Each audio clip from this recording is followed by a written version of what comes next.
হেই, ঈদ মোবারক everyone. আশা করি সবাই খুব ভালো আছেন। তো কোরবানির ঈদে সবচেয়ে বেশি যেটা হয় সেটা হচ্ছে খাওয়া, তাই না? গরুর মাংস, খাসির মাংস, এবং এতে অনেকেরই পেটের 12টা বেজে যায়। অনেকের হজম ক্ষমতা খুব ভালো, অনেকের হজম ক্ষমতা একটু দুর্বল। তো আজকে আমরা ক্রিয়া করব, পেটের ক্রিয়া, কপালভাতি, অগ্নিশ্বর এবং উড্ডীয়ন বাঁধ।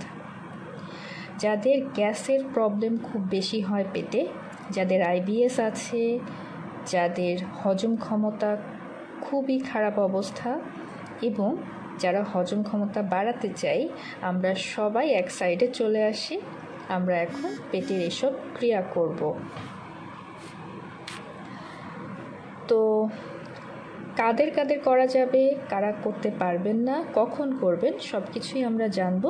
প্রথমে একটা ম্যাট বিছিয়ে নিয়ে বা আরামদায়ক একটা কোনো শতরঞ্জি বিছিয়ে নিয়ে তার উপরে বসে পড়লাম। আমি অর্ধপদ্মাসনে বসেছি, 2 হাতকে জ্ঞান মুদ্রা অথবা চিন মুদ্রায় রাখবো কপালভাতির জন্য। স্পাইন সোজা, চেস্ট সামনের দিকে, কাঁধ রিল্যাক্স আছে। এবার আমরা পেটে পাম্প করব। পেটে পাম্প করছি, গুড। আমরা ইনহেলে ফোকাস করছি না, শুধু এক্সহেলে ফোকাস করছি, কারণ ইনহেল অটোমেটিক্যালি হচ্ছে। এক্সহেলে ফোকাস করছি এবং পেটকে পাম্প করছি। একটা খালি খোলা পাইপকে কাদার মধ্যে নিয়ে তার মাথায় হাত রেখে পাম্প করলে যেরকমটা হয়, লাইক দিস টাইপ। মুখ বন্ধ থাকছে, শুধু নাকি শ্বাস ছাড়ছি ফোর্সলি। মুখ খুলে রেখে যদি শ্বাস ছাড়ি, তাতে খুব বেশিক্ষণ আমরা এটা কন্টিনিউ করতে পারবো না, হাঁপিয়ে যাব।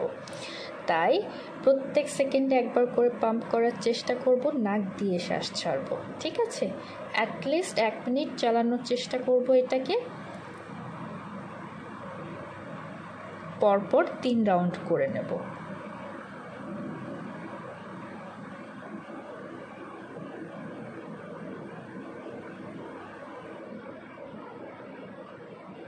ওকে, এইবার কিছুক্ষণ deep breath in deep breath out করে, স্বাভাবিক deep breath in deep breath out করে আমরা অগ্নিশ্বরে চলে যাচ্ছি। ইনহেল করে, এক্সহেল করে, তারপর পেটটাকে একদম ভেতরের দিকে টেনে নিলাম, দম বন্ধ, শ্বাস নিচ্ছিও না, ছাড়ছিও না, এবং পেটটাকে এভাবে ঝাঁকাচ্ছি। পেটটাকে কিভাবে ঝাঁকাচ্ছি দেখুন, এটাতে ভয় পাওয়ার কিচ্ছু নেই। দেখুন, যাদের পেটে একটুখানি চর্বি আছে, যাদের পেটটা একটু বড়, তাদের খুব বেশি কষ্ট হতে পারে। ইভেন যারা এর আগে কখনো করেননি, তাদেরও কষ্ট হতে পারে। তো ফার্স্ট টাইম আমরা যখন করব, টাইমিংটা খুব স্বাভাবিকভাবেই অনেক কম হবে, একটু হাঁসফাঁস লাগবে। কিন্তু এটা যখন আমরা ডেইলি বেসিসে করব, তখন ধীরে ধীরে অটোমেটিক্যালি আমাদের টাইমিং বাড়বে। যাদের বয়স 12 বছর থেকে নিচে আছে, যাদের পেটে আলসার আছে, যাদের পেটে কোনো বড় অসুখ আছে বা মেজর কোনো সার্জারি হয়েছে, আমরা এটা করব না। আমরা এটা করব না।